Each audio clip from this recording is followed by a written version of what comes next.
प्रभु जैसा करना है। मैंने ये हाथ को ठोका, अब ये हाथ को ठोकने के लिए कौन आएगा? कोई तो चाहिए ना। मैं अपने आप से नहीं कर सकता, क्योंकि मेरे पास तो दो ही हाथ है। समझना लगा है, समझना। तो ये बात है क्योंकि हमें अपने आप में कोशिश करने से हम नहीं कर सकते थे, हमें किसी की तो सहायता चाहिए, और सहायता सिर्फ परमेश्वर दे सकता है। तर मी पायाला ठोकू शकतो, डोक्यात काटायचा मुकुट पण घालू शकतो, मी ते स्वतःला भाला मारू शकतो, मी एक हाताला खेळ ठोकेल, पण ह्या हाताला खेळ ठोकण्यासाठी मला दुसऱ्याचा हात लागेल की नाही? लगेगा ना दूसरे का हाथ। ये दूसरा हाथ कौन? प्रभु यीशु मसीह। मैं परमेश्वर के बिना कुछ नहीं कर सकता, याद रखना। अरे मैं अगर चाहूं या आप भी करें कि मुझे बदलना है, तो आप अगर सोचेंगे कि मला हे मी नाही करणार आता, किती लोग सोचते कि उद्यापासून मी करणार नाही? किती लोग सोचते? बहुत सारे लोग सोचते होंगे कि उद्यापासून मी करणार नाही, मैं करूंगा नहीं।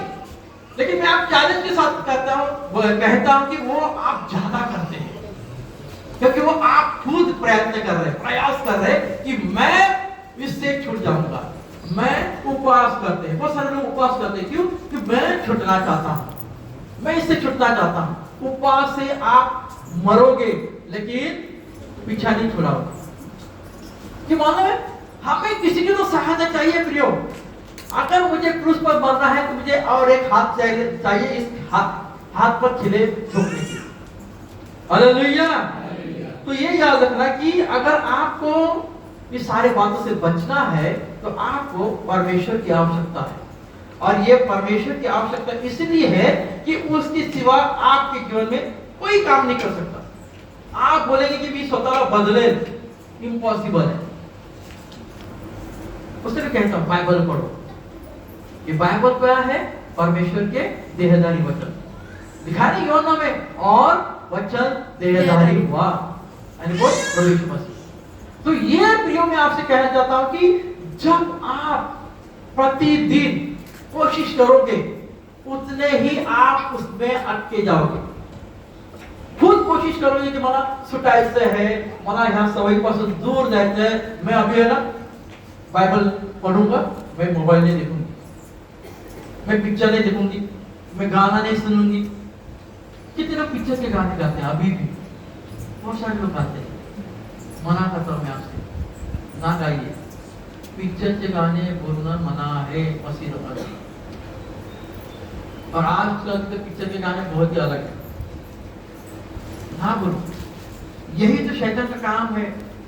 शैतान, आप जितने भी यहाँ पर ये बच्चे हैं, ध्यान से सुनिए, शैतान आपके ऊपर ट्रैप डालता है, और ट्रैप में आप अटकते हैं। जैसे ना पहले के जास और महामारी से बचाएगा, हाँ?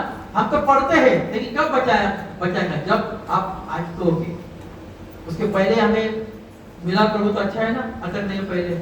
तो जब हम कोशिश करते हैं कि मैं छूट जाऊंगा, तो आप कभी नहीं छूट सकते। आप अगर बोलेंगे ना कि मैं ये नहीं करूंगा, तो आप ज्यादा करते हो। बोले ज्यादा। तो ये क्यों हो रहा है? क्योंकि आप कोशिश कर रहे हैं।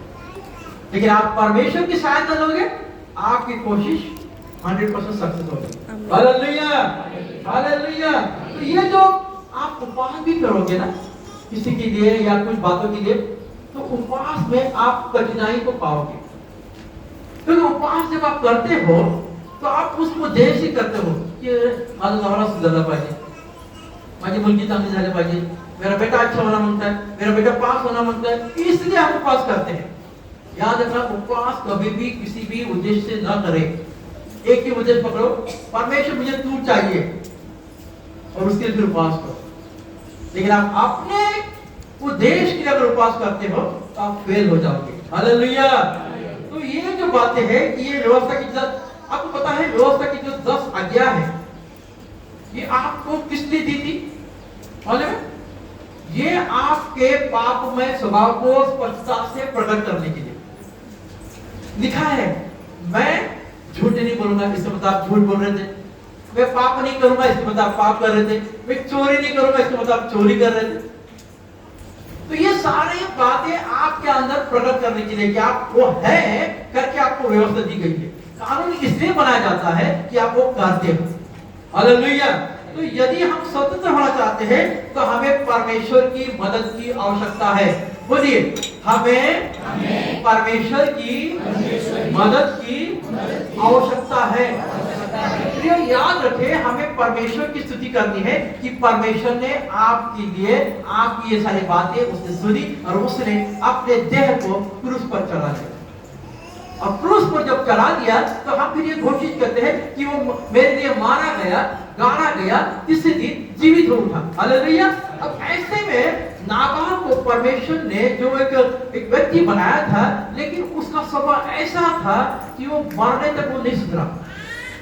ऐसे ही हमारा अंदर भी स्वभाव होता है कि हम मरेंगे लेकिन वो स्वभाव हमारा नहीं जाएगा। तो इसलिए हमें क्या करना है? हमें हमारे परमेश्वर की दया